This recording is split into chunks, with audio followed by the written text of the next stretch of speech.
she said. Marriage? God, no, he was basically a charity case when I met him, while laughing with her friends as my name became a joke in my own home. I feel trapped in my relationship with my girlfriend because I owe her everything.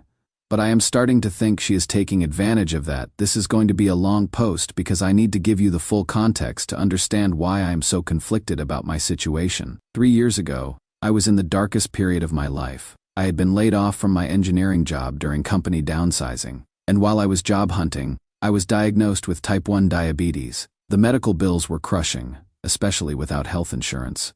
I was burning through my savings, couldn't afford my insulin, and was basically watching my life fall apart. That is when I met Camille. We matched on a dating app, and I was honest about my situation from the beginning. I expected her to run. What woman wants to date an unemployed guy with a chronic illness who can barely afford his medication? But Camille surprised me. Everyone goes through rough patches, she said. What matters is how you handle them and whether you are working to improve things. She stuck by me through everything. When I couldn't afford my insulin, she would drive me to different pharmacies to find discount programs. When I was too depressed to leave my apartment, she would bring groceries and cook for me. When I had a diabetic emergency and ended up in the ER, she was there holding my hand while I worried about the hospital bills. The most incredible thing she did was loan me $8,000 to cover medical expenses and basic living costs while I got back on my feet. She didn't ask for a contract or payment plan.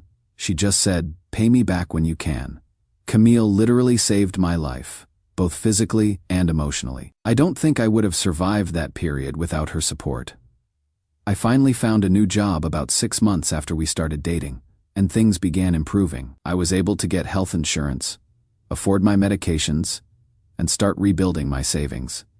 The first thing I did was pay Camille back every penny she had loaned me, with interest. But more than the money, I felt like I owed her everything.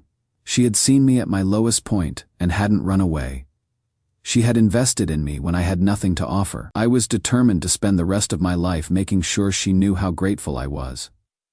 For the past 2.5 years, I have tried to be the perfect boyfriend. I work overtime regularly to afford nice things for her.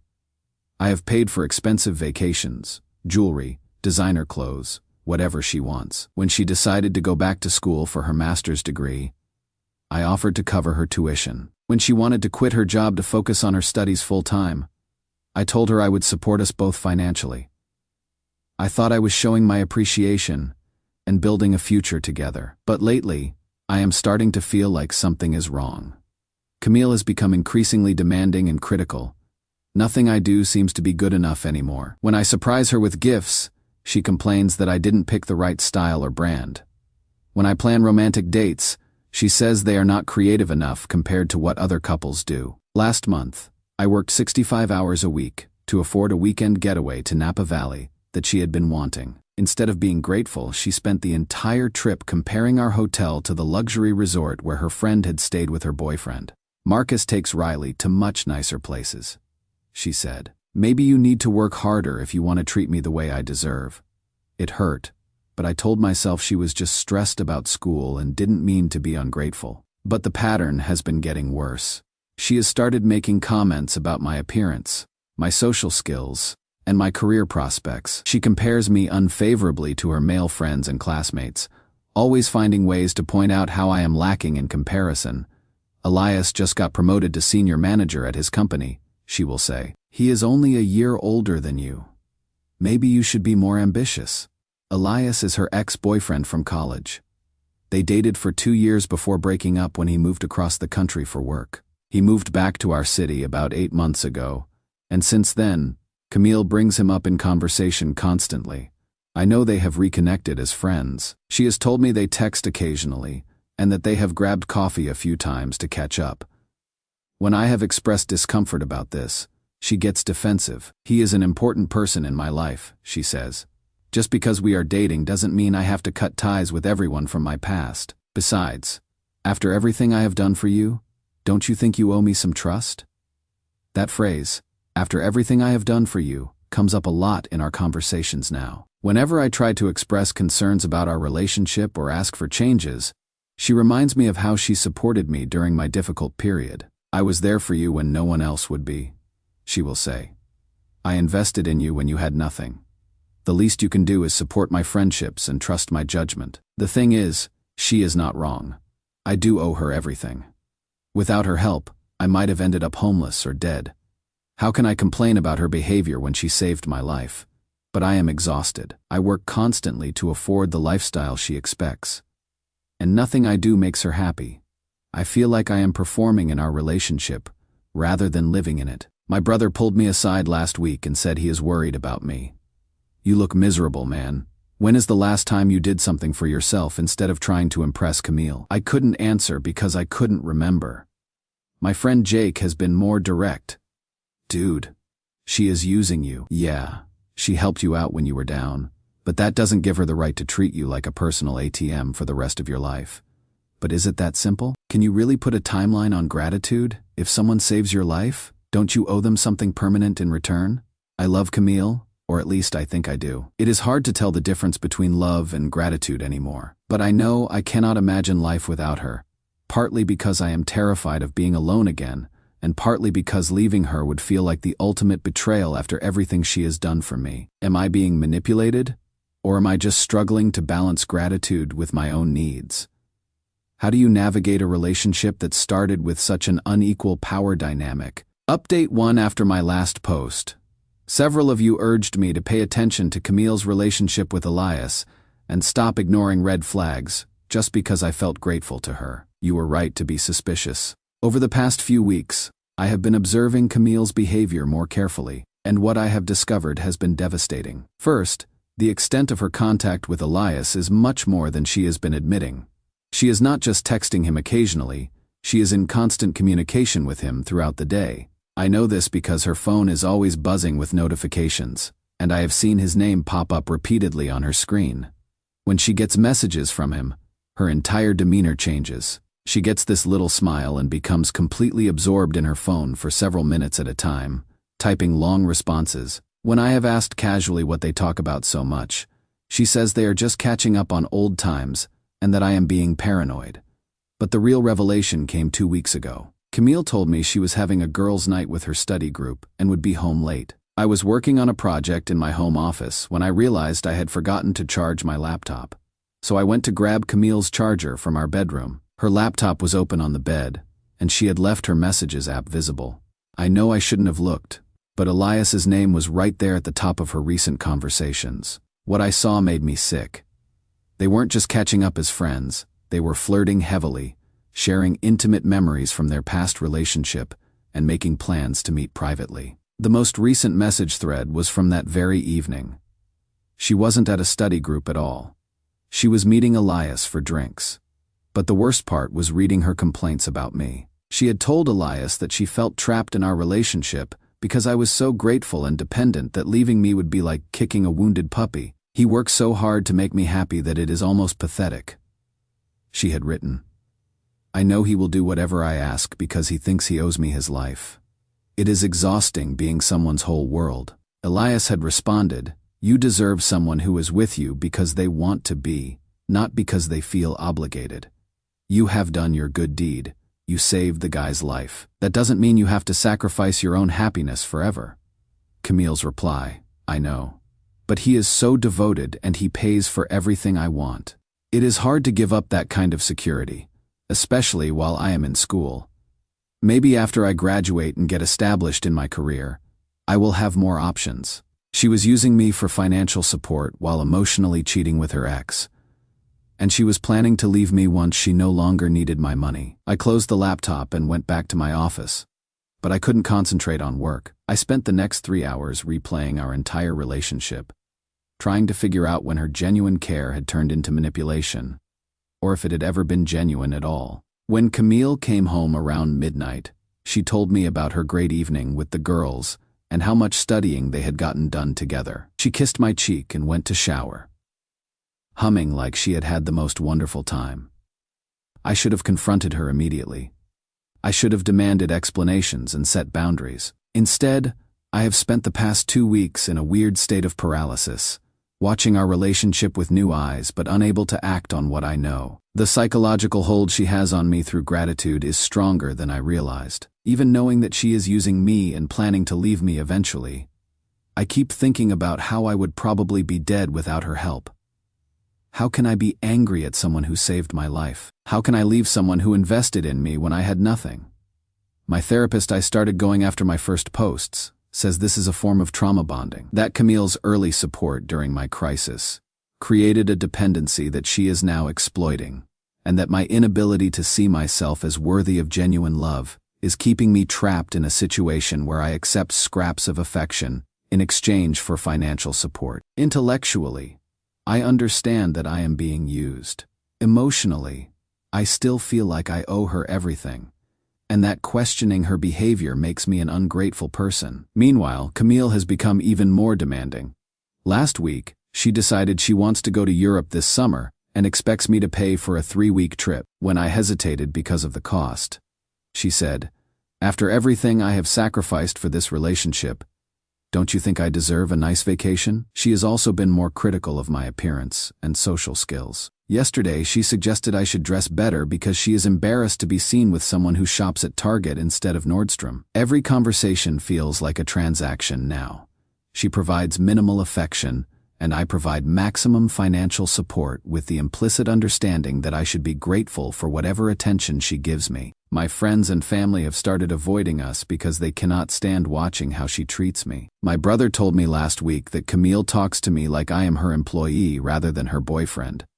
I know I need to leave. I know this relationship is destroying my self-worth and financial stability. But every time I think about confronting her, I remember how she held my hand in the hospital emergency room and how she never hesitated to help me when I was at my lowest point. How do you leave someone who saved your life, even when you know they are now destroying it? Update to Reddit. The situation has finally reached a breaking point, and I think I have finally found the strength to do what I should have done months ago. After my last post, many of you continued urging me to confront Camille about what I had discovered and to stop letting gratitude trap me in an abusive situation. The turning point came in a way I never expected. Last weekend, Camille was hosting a small gathering at our apartment for some of her graduate school friends. I was working late in my office, but I could hear their conversation from the living room as I finished up some projects. Initially, I was just trying to focus on work, but I started paying attention when I heard my name mentioned. The conversation that followed completely shattered whatever remaining illusions I had about our relationship. One of Camille's friends, Sarah, was asking about our future plans. "You and Gideon seem so stable," she said. "Are you thinking about marriage soon?" Camille's laugh was bitter. "Marriage? God, no. I mean, Gideon is sweet and he works hard to take care of me, but I am not going to spend my life with someone I feel sorry for." Another friend asked what she meant. "When I met Gideon, he was basically a charity case," Camille said. "Unemployed, sick, broke, completely pathetic. I helped him get back on his feet because I felt bad for him. And now he is so grateful that he will do anything I ask. It is kind of sad, honestly." "So why are you still with him?" Sarah asked. "Because he is useful," Camille said matter-of-factly. "He pays for everything I want, works overtime to afford my lifestyle, and never complains because he thinks he owes me his life. It is like having a devoted servant who is genuinely happy to serve you." I felt like I had been punched in the stomach, but I kept listening. "Plus," Camille continued, "I am back in touch with Elias now. You remember Elias from college? He is successful, attractive, confident, everything I actually want in a partner. We have been reconnecting, and I think things might work out between us again once I graduate and don't need Gideon's financial support anymore. Aren't you worried about hurting Gideon?" Another friend asked. "It sounds like he really loves you." "He doesn't love me," Camille said. "He loves the idea of me, or maybe he loves what he thinks I did for him. But it is not real love. It is just gratitude and dependency. If I were to get hit by a bus tomorrow, he would probably find another woman to worship within 6 months." Then she said something that made my blood run cold. "The truth is, I stopped caring about Gideon romantically about a year ago. Now I just stay with him because leaving would feel like kicking a disabled puppy. He is so pathetic and grateful that I cannot bring myself to crush him completely." Her friends were quiet for a moment, clearly uncomfortable with her callousness. Finally, Sarah said, "Camille, that is really cruel. If you don't have feelings for him anymore, you should end things. You are wasting both of your lives." I am not wasting my life, Camille replied. I am getting my needs met while I figure out my next move.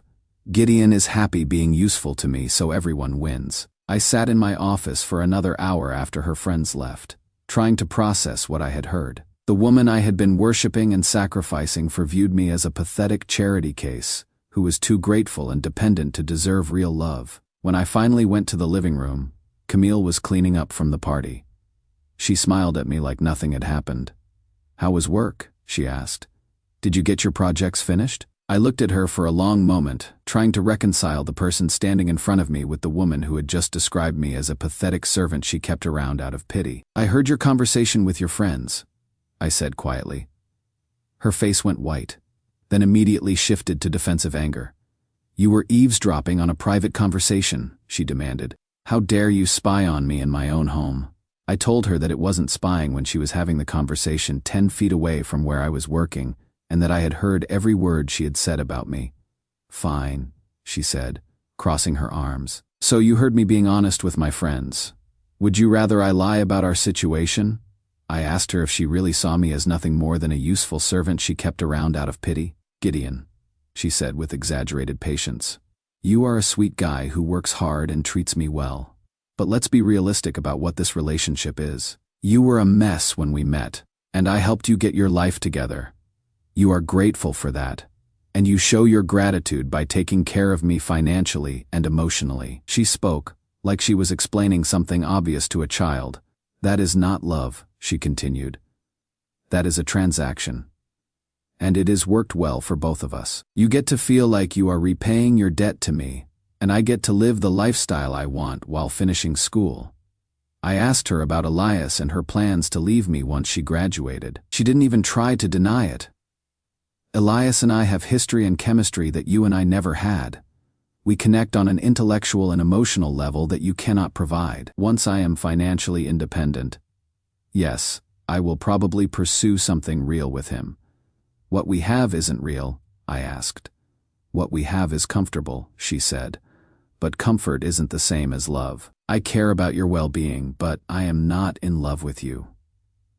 I thought you understood that. The casual cruelty in her voice was devastating. This woman I had been willing to sacrifice everything for had just confirmed that she had never seen me as anything more than a grateful puppy who paid her bills. I told her I wanted her to move out. Don't be dramatic, she said. So I was honest about our dynamic with my friends. That doesn't change anything about how we operate day to day. I told her that it changed everything for me, that I finally understood I had been living in a fantasy where I thought grateful devotion could turn into mutual love. Gideon, she said, using the same tone she would use with a tantruming toddler, you are overreacting. Where else are you going to find someone who accepts you despite your neediness and medical issues? Who else is going to put up with your grateful puppy routine?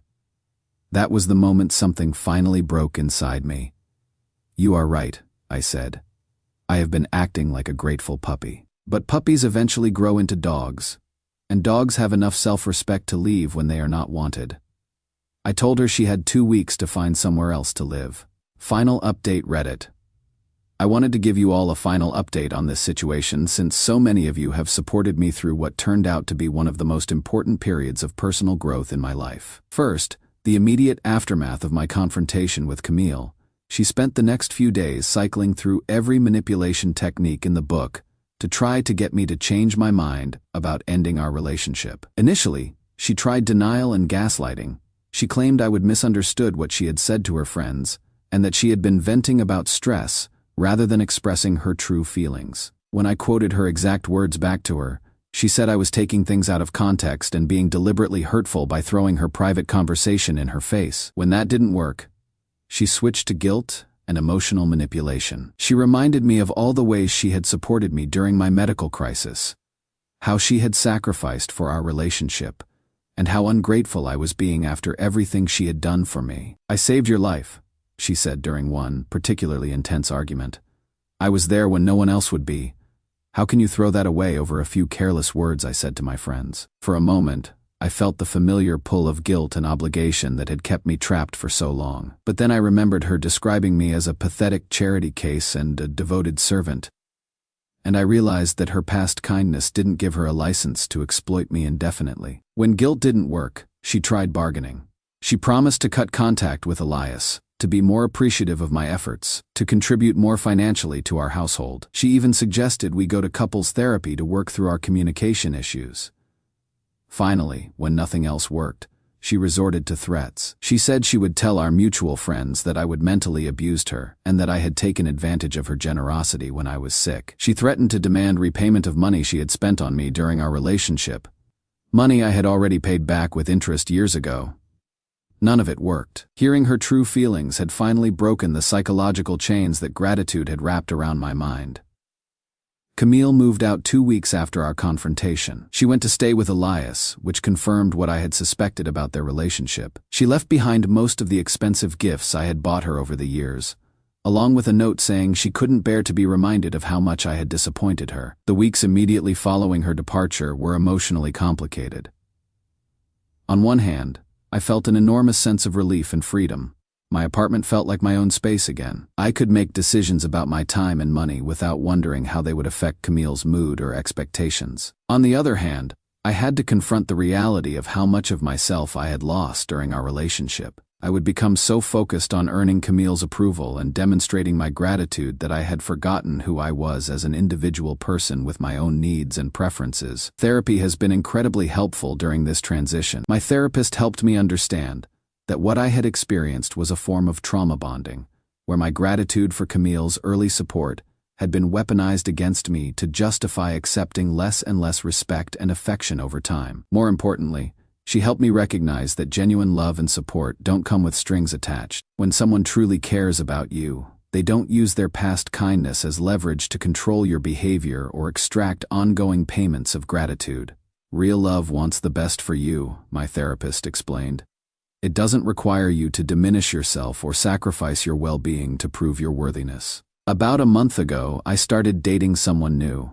Her name is Rebecca, and the contrast with Camille has been eye-opening. Rebecca has her own career, pays for her own expenses, and treats me like an equal partner rather than a grateful debtor. When I told Rebecca about my diabetes, her response was simply, "That must have been scary to deal with alone.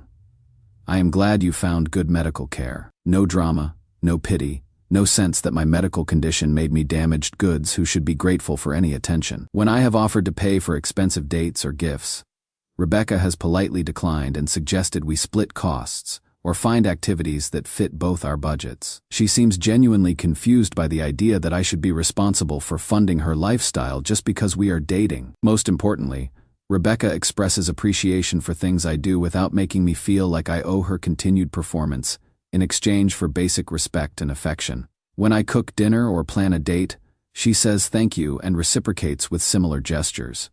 It is a genuine exchange between equals, rather than a desperate attempt to earn love through service. The difference in how secure and valued I feel in this relationship has shown me just how toxic my dynamic with Camille had become. I had forgotten what it felt like to be with someone who genuinely enjoyed my company rather than merely tolerating it in exchange for financial benefits. As for Camille, I heard through mutual friends that her relationship with Elias didn't work out as she had hoped. Apparently, once she was no longer financially supported by me, Elias wasn't as interested in a serious relationship with her. He had been enjoying their emotional affair while I paid her expenses, but he wasn't prepared to take on the financial responsibility she expected from a partner. She's apparently been struggling to support herself on her graduate school stipend after years of having me subsidize her lifestyle. Several friends have mentioned that she has seemed bitter and resentful about her changed circumstances. I don't take any satisfaction in her difficulties. If anything, I feel sad that she chose manipulation and exploitation over genuine partnership. We could have built something real together if she had been willing to see me as an equal rather than a grateful servant. I am grateful for Camille's help during my medical crisis, and I always will be, but I refuse to spend my life paying for that help with my dignity, autonomy, and self-respect.